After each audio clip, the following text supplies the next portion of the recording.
मेरे पुत्र को उस दारुण अवस्था में छोड़कर आप भी युद्ध क्षेत्र से चले आए केशव। मुझसे सहन नहीं हो सका देवी। मेरे नेत्रों के समक्ष एक युग समाप्त हो रहा था। निष्ठा, प्रणबद्धता और कर्मठता का युग। मैं कैसे देख सकता था देवी? परंतु इस युग की समाप्ति के उत्तरदायी तो आप ही हैं कृष्ण। मैं? हाँ, आपने ही तो ये युद्ध आरंभ करवाया था, जिसके कारण मेरे पुत्र देवव्रत की ये दशा हुई। नहीं पतित पावनी, आप ये भली भांति जानती हैं कि इस युद्ध का कारण मैं नहीं हूं। इस युद्ध का कारण है कौरवों का अन्याय, दुर्योधन का अहंकार और महाराज धृतराष्ट्र का पुत्र मोह। पितामह आज जिस स्थिति में है, उसका उत्तरदायित्व भी मुझ पर नहीं है देवी गंगे। तो फिर किस पर है? कौन है इसका उत्तरदायी? नियति, केवल और केवल नियति। वही नियति जिसने आपको स्वर्ग से धरती पर उतरने के लिए विवश कर दिया। वही नियति जिसके कारण मुझे जन्म लेना पड़ा। नियति के समक्ष हम सब विवश हैं देवी गंगे। नियति को दोष देकर आप मेरे पुत्र के त्याग, तपस्या और निष्ठा को अनदेखा नहीं कर सकते। आप क्या जाने केशव, जब मेरे पुत्र ने जन्म लिया तो मैंने उसके सारे शरीर पर चुंबन के चिन्ह अंकित किए थे, और आज उसका अंग अंग बाणों से बिधा हुआ है। हाय मेरा पुत्र मेरी गोद में सोता था, और आज बाणों की शैया पर लेटा है, घायल, हताहत, घावों से चूर चूर। यदि मैं ये जानती तो महाराज शांतनु का वो प्रस्ताव कदापि स्वीकार नहीं करती। मुझे ज्ञात नहीं था कि हमारा मधुर मिलन ये रंग लाएगा। मुझे रह रहकर वो पल याद आते हैं केशव।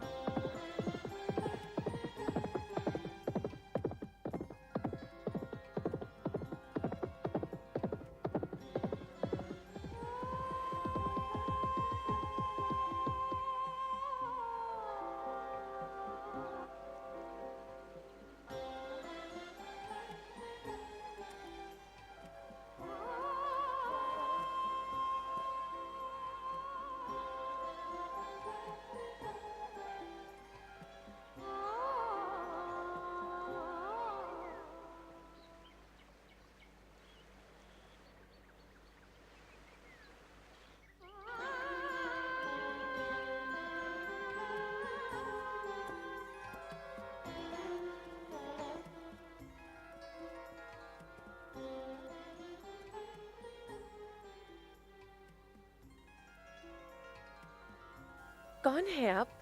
मैं हस्तिनापुर नरेश शांतनु हूं। क्या मैं आपका नाम जान सकता हूं देवी? यदि मैं अपना नाम ना बताना चाहूं तो मुझे आश्चर्य नहीं होगा। अर्थात? पुष्प का परिचय उसके नाम से नहीं, उसकी सुगंध से होता है। भंवरा पुष्प की ओर उसके नाम से नहीं, उसकी सुगंध से मोहित होकर आकर्षित होता है। हाँ देवी, आपका सौंदर्य ही आपका परिचय है, और आपके सौंदर्य ने मेरे हृदय में एक ऐसी इच्छा को जागृत कर दिया है जिससे आज से पहले मैं परिचित नहीं था।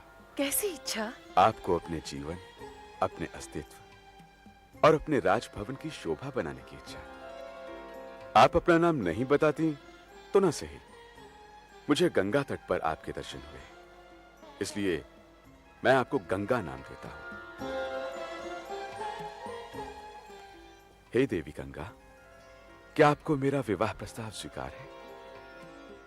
परंतु विवाह की सीमा के साथ अधिकारों की सीमा भी होती है, और मैं नहीं चाहती कि कोई मुझ पर अधिकार जमाए। हमारे हृदय पर सदैव आपका अधिकार रहेगा देवी, किंतु मैं वचन देता हूं कि आप पर अपने अधिकारों का कदापि प्रयोग नहीं करूंगा।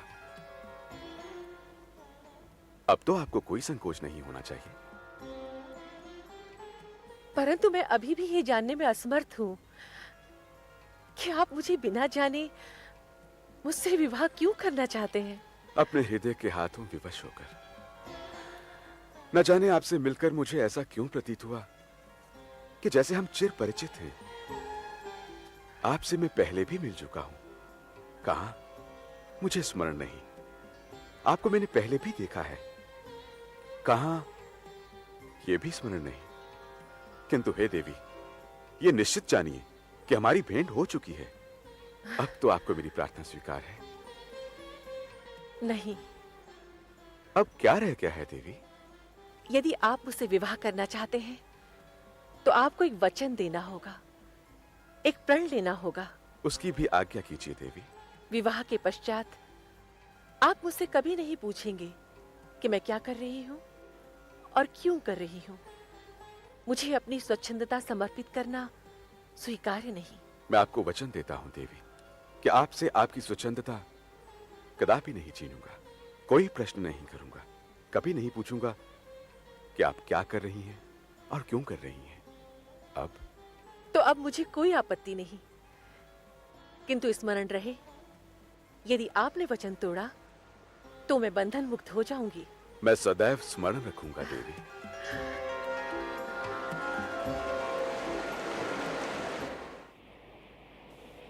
इस प्रकार मेरा विवाह हस्तिनापुर नरेश महाराज शांतनु के साथ संपन्न हुआ। मेरे पति ने मुझे अपार प्रेम दिया। विवाह के पश्चात ही मैं वास्तविक रूप से संपूर्ण हुई, जैसा कि हर स्त्री को होना चाहिए।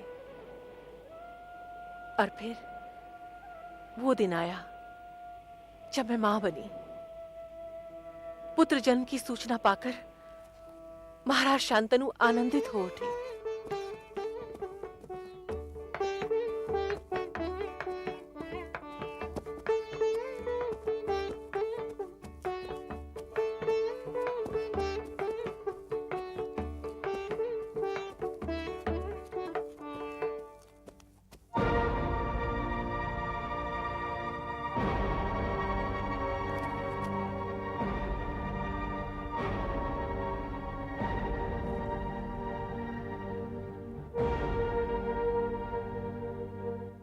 मैं आपको वचन देता हूं देवी कि आपसे आपकी स्वच्छंदता कदापि नहीं छीनूंगा।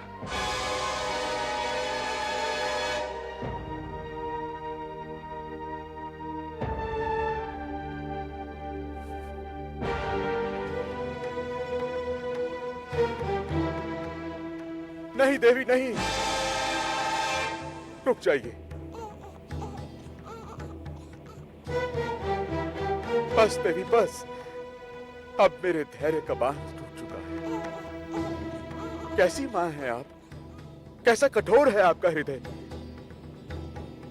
अपनी कोख से जन्म लेने वाले बच्चे के साथ एक मां ऐसा व्यवहार कर सकती है, ये तो सोचा भी नहीं जा सकता देवी।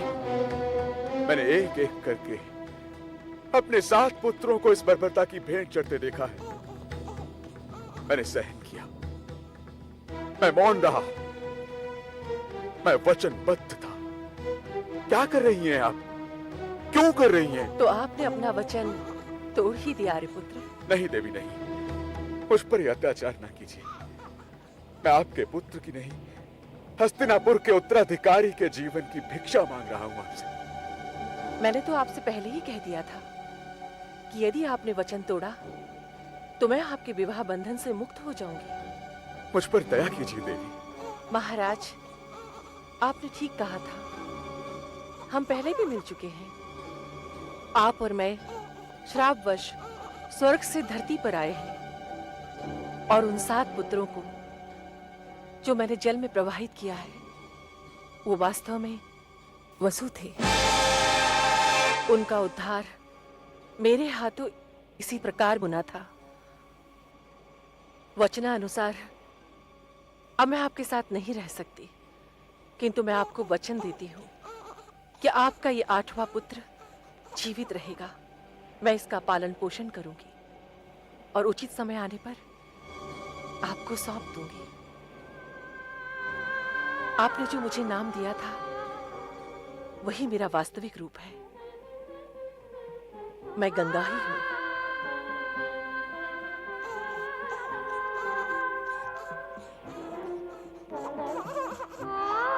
गंगा? नहीं गंगा! गंगा! हम कहाँ जा रहे हैं गुरुदेव? प्रश्न मत करो देवव्रत, मेरे साथ चलो।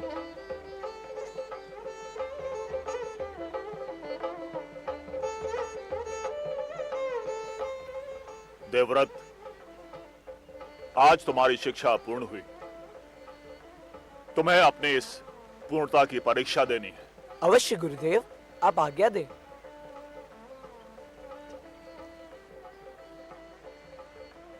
दोगे परीक्षा? मैं आपका शिष्य हूँ गुरुदेव। तो देवव्रत, तुम अपने बाणों से गंगा का प्रवाह रोक दो। जैसी आज्ञा गुरुदेव।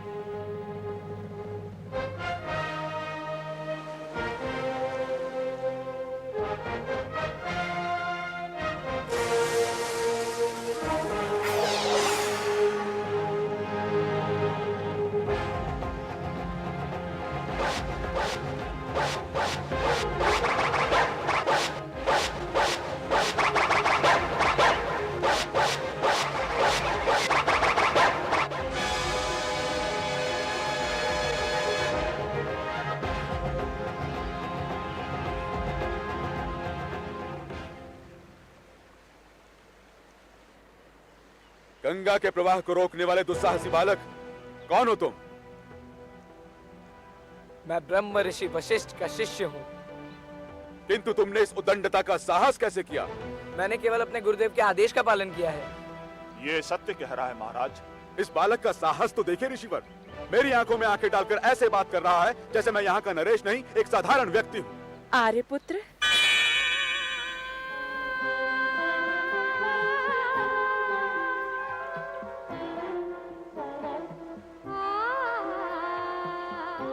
साधारण व्यक्ति तो ये बालक भी नहीं है। प्रणाम माता।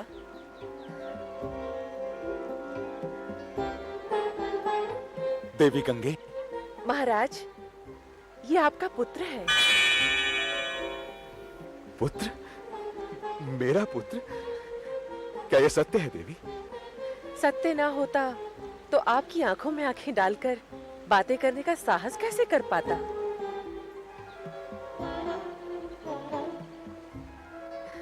यह आपका 8वां पुत्र है, देवव्रत, आपका उत्तराधिकारी। मेरे पुत्र, मेरे पुत्र, मेरे पुत्र। अब आप इसे अपने साथ राजभवन ले जा सकते हैं। मेरा कर्तव्य पूर्ण हो गया। मेरे स्वर्ग लौटने का समय हो गया है।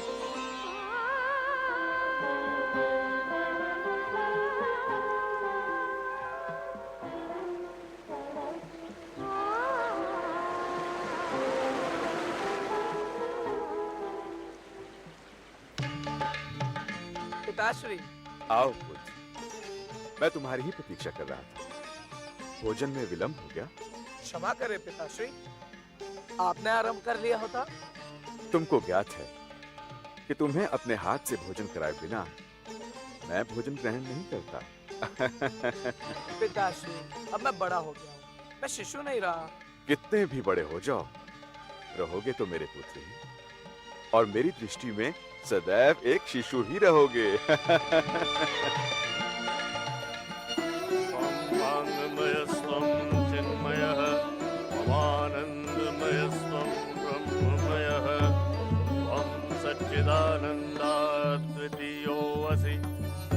प्रत्यक्षं ब्रह्मासि, त्वं ज्ञानमयो विज्ञानमयो असि।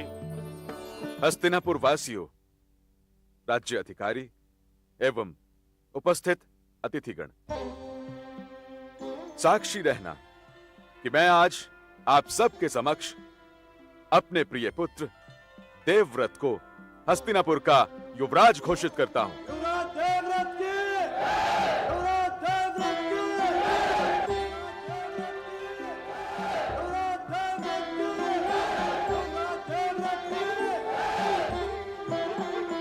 आज से मेरा प्रिय पुत्र न केवल मेरा उत्तराधिकारी होगा, अपितु मेरे दायित्वों का भी निर्वाह करेगा। ऐसा पुत्र प्राप्त करके मैं मुक्त हुआ। शालीनताञ्च सौन्दर्यं देह सौजन्यमिश्रितं ध्रुवं धैर्यं च सन्तोषं देयातुभ्यं सरस्वती।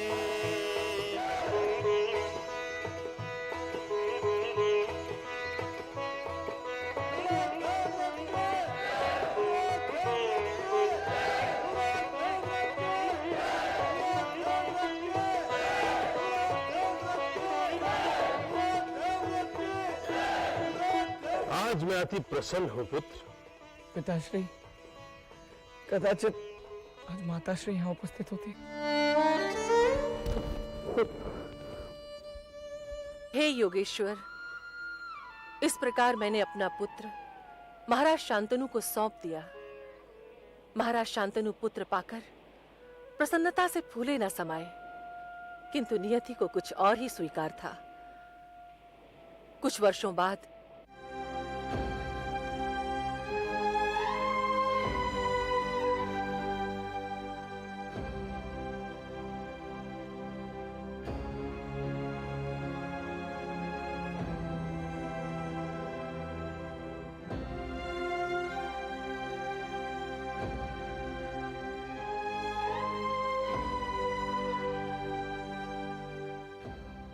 पिताश्री, पिताश्री, आपके सदैव मुस्कुराते मुख पर आज पहली बार उदासी देख रहा हूं। क्या आप अपनी चिंता अपने पुत्र से नहीं कहेंगे? चिंता? नहीं नहीं पुत्र, जिसे देवव्रत जैसा पुत्र प्राप्त हो उसे भला क्या चिंता हो सकती है? पिताश्री, मैं भोजन पर आपकी प्रतीक्षा कर रहा हूं। तुम चलो पुत्र।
तुम कौन हो सुंदरी? महाराज, मैं योजन गंधा हूँ। मैं निषाद दासराज की पुत्री हूँ। महाराज, यदि मुझसे कोई भूल हुई हो तो मुझे क्षमा कीजिए। नहीं नहीं, तुमने कोई भूल नहीं की।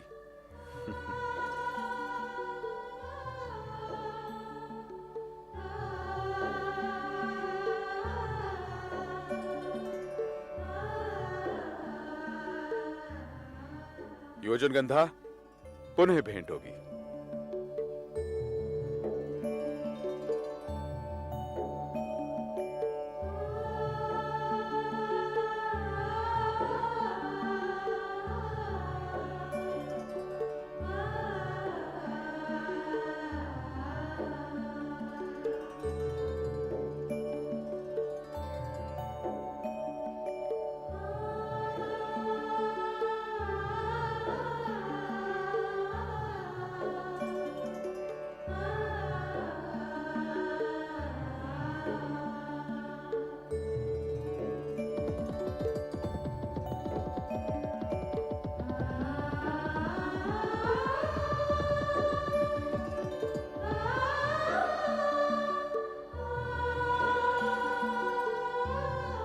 महाराज, महाराज, धन्यभाग हमारे महाराज जो आप इस कुटिया में पधारे महाराज।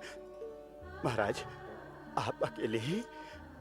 हाँ दासराज, बात ही कुछ ऐसी है। आदेश कीजिए महाराज, ये दासराज आपके किसी काम आ सके। आदेश नहीं दासराज, निवेदन है।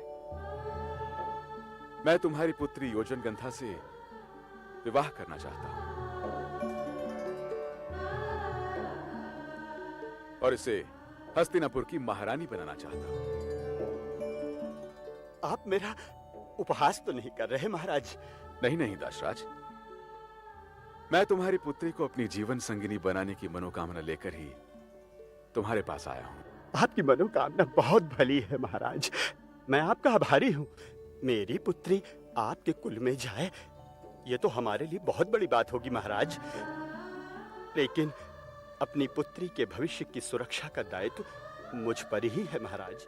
दासराज, योजनगंधा हमारी महारानी बनकर रहेगी और उसके पुत्र महाराज, उनके भविष्य से ही इसका भविष्य जुड़ा है महाराज। मेरी पुत्री हस्तिनापुर की महारानी बनेगी तो उसके पुत्र ही हस्तिनापुर के युवराज बनेंगे ना महाराज? नहीं दासराज, यह कदापि नहीं हो सकता। ऐसा अनर्थकारी वचन मैं नहीं दे सकता। अपने ज्येष्ठ पुत्र देवव्रत के अधिकारों का हनन करने वाला कोई भी वचन नहीं दे सकता। क्षमा करें महाराज, यदि मेरी पुत्री के पुत्र हस्तिनापुर के उत्तराधिकारी नहीं बन सकते तो यह संबंध मुझे स्वीकार नहीं।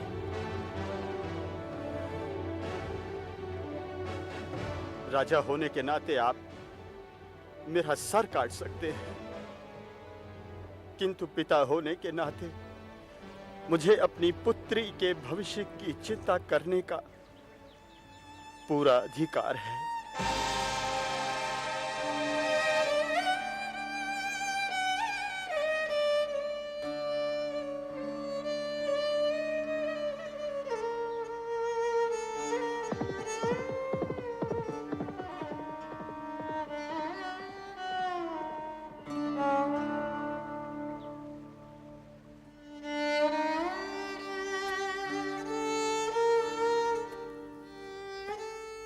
महाराज, मैं योजनगंधा हूँ।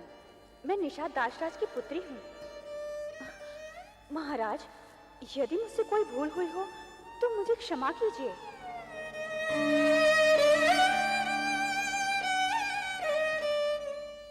क्षमा करें महाराज, यदि मेरी पुत्री के पुत्र हस्तिनापुर के उत्तराधिकारी नहीं बन सकते तो यह संबंध मुझे स्वीकार नहीं।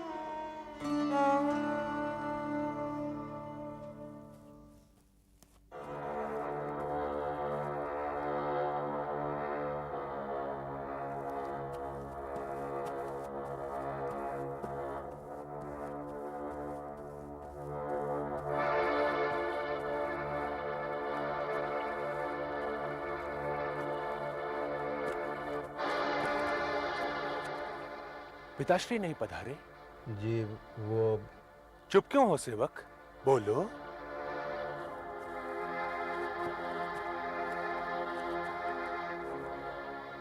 युवराज, आज्ञा हो तो कुछ बोलूं? हाँ हाँ बोलो। पता चला है कुछ दिनों पहले महाराज की भेंट एक निषाद कन्या से हुई। महाराज ने उसके पिता दासराज के समक्ष विवाह का प्रस्ताव भी रखा, परंतु उसका साहस तो देखिए, उसने महाराज के प्रस्ताव को अस्वीकार कर दिया। उसने महाराज से ऐसे वचन मांगे जिसे महाराज न दे सके। ऐसा क्या वचन मांगा दासराज ने जो मेरे पूज्य पिता ना दे सके? बोलो सेवक। दासराज ने महाराज से वचन देने को कहा कि उसकी पुत्री के पुत्र ही हस्तिनापुर के उत्तराधिकारी होंगे। उत्तराधिकारी? तुम जाओ सेवक।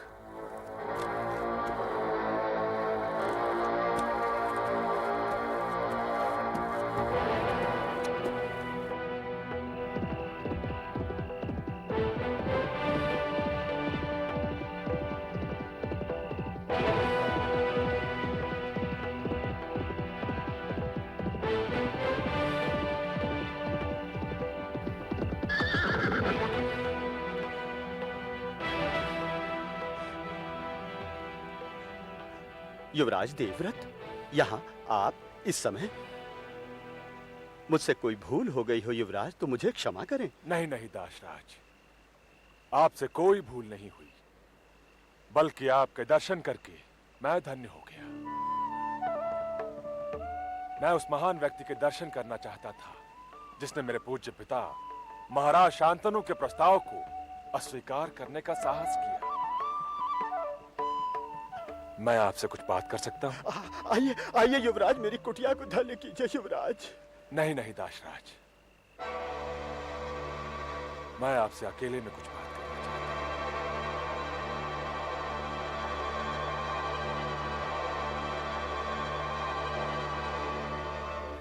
दासराज, मुझे आपके साहस पर आश्चर्य भी है और मैं आपके साहस का आदर भी करता हूं। आपने हस्तिनापुर नरेश का प्रस्ताव मात्र इसलिए ठुकरा दिया क्योंकि उन्होंने मुझे युवराज घोषित कर दिया था। युवराज, क्या मुझे अपने संतान के भविष्य की चिंता का भी अधिकार नहीं है? अवश्य है दासराज, आप बधाई के पात्र हैं। मैं आपको वचन देता हूं कि आपकी पुत्री से जन्मे पुत्र के पक्ष में मैं अपना पद त्याग दूंगा और महाराज शांतनु के पश्चात आपका नाती ही हस्तिनापुर का उत्तराधिकारी होगा।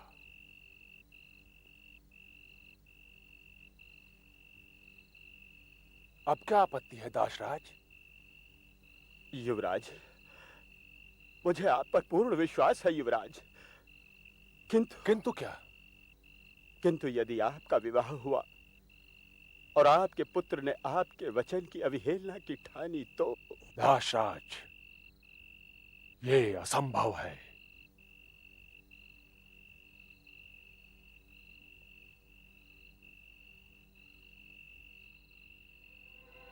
देवव्रत, अपने दोनों बाहु उठाकर आकाश के देवताओं, सूर्य, चंद्र, ग्रह, नक्षत्रों, पृथ्वी, समुद्र, अपने मित्रों, पूर्वजों और माता गंगा को साक्षी मानकर यह प्रतिज्ञा करता हूं कि मैं आजीवन अविवाहित रहूंगा और आमरण ब्रह्मचर्य व्रत का पालन करूंगा। यह मेरी अटल प्रतिज्ञा है। महान ययाति वंशधर पुरु वंशज सतीश्रवा पौत्र प्रदीप पुत्र तपस्वी देवापि भ्राता राजर्षि शांतनु महारानी सत्यवती के साथ राज्यसभा में पधार रहे हैं। महाराज शांतनु की, महारानी सत्यवती की, महाराज शांतनु की, महारानी सत्यवती की, महाराज शांतनु की, महारानी सत्यवती की, महाराज शांतनु की, महारानी सत्यवती की, महाराज शांतनु की, महारानी सत्यवती की, महाराज शांतनु की, महारानी सत्यवती की, महाराज शांतनु की, महारानी सत्यवती की, महाराज शांतनु की, महारानी सत्यवती की, महाराज शांतनु की,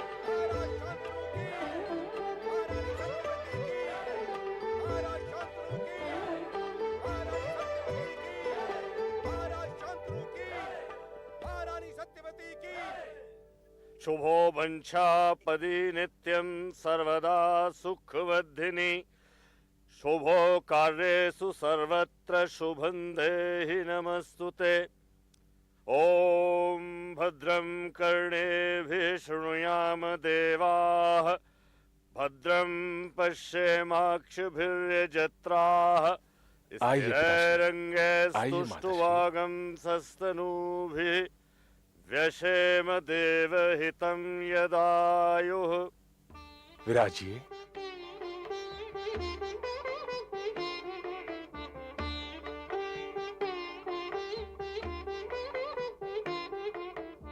आज का दिन हस्तिनापुर के लिए आनंद और उत्सव का है। महाराज शांतनु की, महारानी सत्यवती की,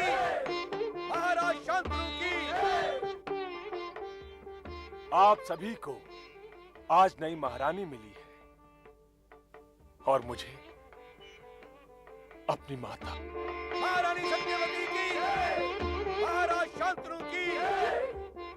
मेरी हार्दिक इच्छा है कि आज राजकोष खोल दिए जाएं और सभी प्रजाजनों को अन्न, धन और वस्त्र खुले हाथों से बांटे जाएं। महाराज शांतनु की, महारानी सत्यवती की। प्रजाजनों, सांसारिक जीवन में ऐसे क्षण बड़े सौभाग्य से प्राप्त होते हैं जब एक पुत्र अपनी द्वितीय माता का स्वागत इतने हर्षोल्लास से करता है। तुम्हारे जैसा पुत्र प्राप्त करके कौन धन्य नहीं होगा देवव्रत, जो इस लोक में भी कल्याणकारी है और परलोक में भी। महाराज शांतनु की, महारानी सत्यवती की, महाराज शांतनु की।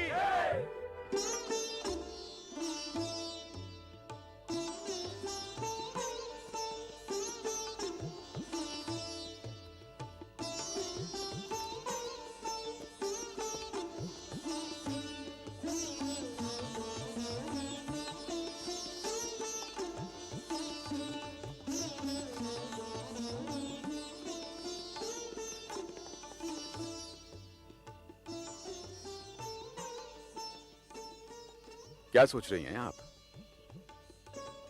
सोच रही हूँ आपके महान पुत्र देवव्रत के विषय में। मेरा पुत्र है, उसकी ख्याति तो चारों दिशाओं में फैली है।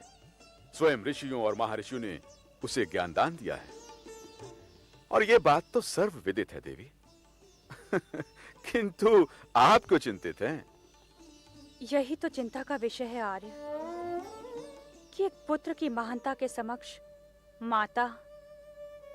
मैं कुछ समझा नहीं देवी। आर्य, क्या आप उनके बलिदान और त्याग के विषय में कुछ नहीं जानते? त्याग, बलिदान? आपकी इच्छा पूर्ण करने के लिए उन्होंने अपना सर्वस्व त्याग देने का वचन दिया है। ये क्या कह रही हैं आप? हाँ आर्य, आपने मेरे पिता से मेरे साथ विवाह करने की इच्छा प्रकट की थी, किंतु कुमार देवव्रत के अधिकारों को ध्यान में रखकर आप मौन हो गए थे। तभी मैंने सोच लिया था कि हस्तिनापुर की महारानी बनना इस केवट पुत्री के भाग्य में नहीं है। किंतु आपके महान पुत्र ने क्या किया? मेरे पुत्र ने प्रतिज्ञा, राजलोभ से मुक्त रहने की और कभी विवाह न करने की प्रतिज्ञा ली है उन्होंने। नहीं सत्यवती, नहीं, मेरा पुत्र ऐसी भीषण प्रतिज्ञा नहीं कर सकता। हस्तिनापुर का राज्य अधिकारी है वो।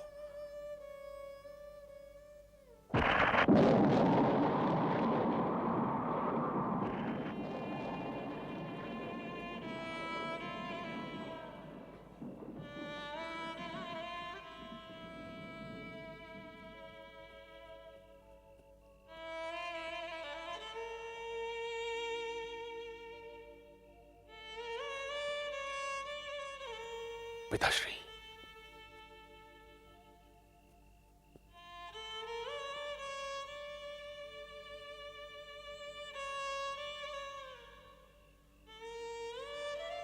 पिताश्री, आपकी आंखों में आंसू। आप पुत्र, मेरे लाल, ये तुमने क्या किया? सुनकर लगा जैसे किसी ने मेरे हृदय में बाण मारकर मुझे प्राणहीन कर दिया हो। पिताश्री, आपने मुझे जन्म दिया है। हर पुत्र का यह कर्तव्य होता है कि वो अपने पिता के सुख और सम्मान की रक्षा करे। मैंने तो मात्र अपने कर्तव्यों का निर्वाह किया है। तुमने अपने पिता के स्वार्थ के लिए अपने जीवन का होम कर दिया अपने स्वाभाविक अधिकारों की आहुति दे दी, और इसे तुम कुछ करना कहते हो पुत्र? तुम वीर और स्वाभिमानी पुरुष हो पुत्र। तुम्हारे जैसा पुत्र संसार में हर पिता को मिले। हर पिता अपने पुत्र की दीर्घायु की कामना करता है। मैं शांतनु अपने समस्त तपोबल से तुम्हें इच्छा मृत्यु का आशीष देता हूं। जब तक तुम नहीं चाहोगे, मृत्यु तुम्हारा कुछ नहीं बिगाड़ सकेगी। यह एक पिता का पुत्र को वरदान है।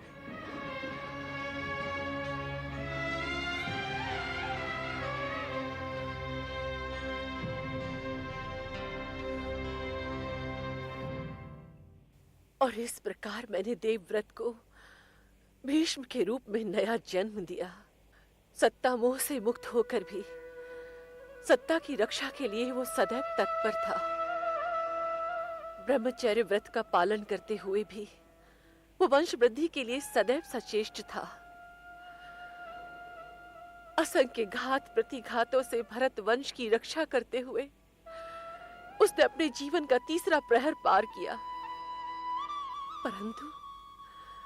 परंतु उसके संघर्ष की कथा अभी समाप्त नहीं हुई थी केशव। महारानी सत्यवती ने 2 पुत्रों को जन्म दिया।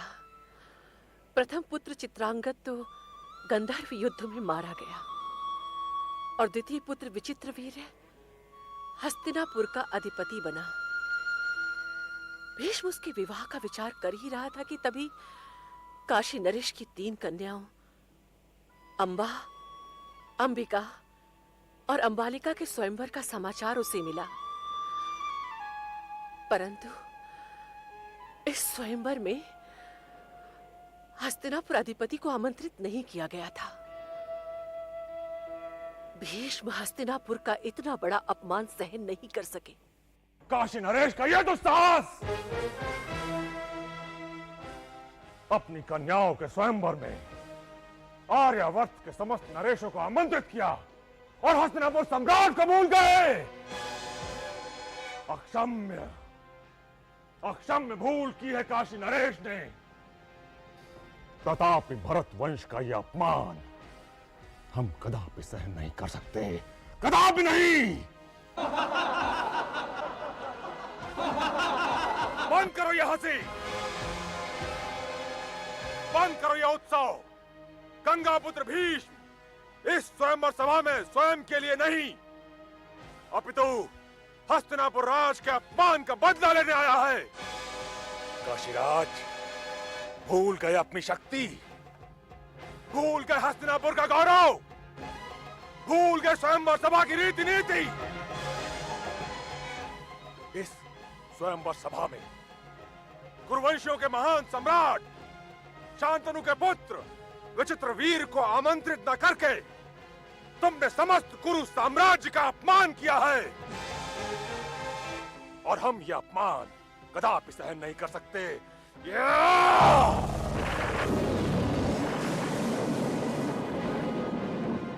नहीं देवव्रत भीष्म, किसी को आमंत्रित करना या न करना हमारी इच्छा पर निर्भर करता है। इसे अपने मान सम्मान से जोड़कर इस तरह स्वयंवर के कार्य में बाधा डालना कहां का न्याय है? मुझे न्याय अन्याय का उपदेश न दे काशीराज। आपका यह आयोजन व्यर्थ है। मैं आपकी तीनों कन्याओं को अपने साथ लेकर जा रहा हूं। नहीं देवव्रत, आपका यह निर्णय संपूर्ण आर्यावर्त के राजाओं के अपमान का कारण बन जाएगा। अपमान का प्रतिशोध मात्र और मात्र अपमान होता है, और हमारा निर्णय बदलना असंभव है। आप अपनी तीनों कन्याओं को हमारे साथ भेजिए, अन्यथा आपको युद्ध करना होगा। इससे पहले आपको हमसे युद्ध करना पड़ेगा।